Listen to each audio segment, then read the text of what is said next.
Ils sont de tout pays et de toute nation, chrétiens, juifs, bouddhistes, musulmans sans religion. Ils ont chacun leurs idées politiques, les uns aiment la techno, les autres le classique. Promulguant l'unité dans la diversité, ils forment une authentique fraternité. Mais qui sont-ils? Penseurs libres plutôt que libres penseurs, ils cultivent en eux l'intelligence du cœur. Ils sont très humanistes et font de l'être humain le cœur de leur philosophie au quotidien.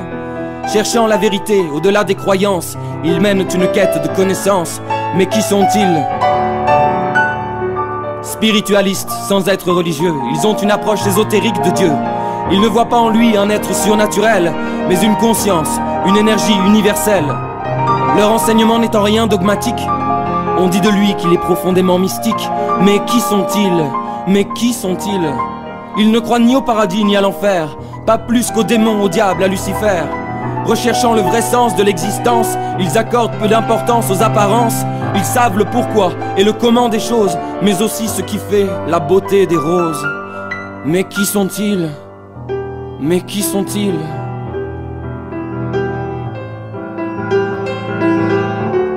Envisageant la mort comme une transition, la plupart adhèrent à la réincarnation. Ils maîtrisent l'art de la méditation et connaissent les arcanes de l'initiation. Ils aiment s'harmoniser avec la nature et se ressourcer à ce qu'elle a de plus pur. Mais qui sont-ils? Prenant soin de leur âme autant que de leur corps, ils font de la sagesse le plus beau des trésors. Ils pensent qu'il y a la vie au-delà de la terre et que d'autres humanités peuplent l'univers. Beaucoup ont vu Avatar, mais aussi Shoah. Ils savent que l'avenir est une question de choix.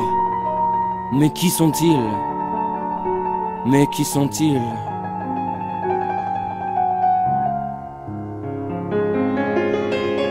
Le monde ne va pas bien, mais ils gardent l'espoir de le rendre meilleur et d'embellir l'histoire.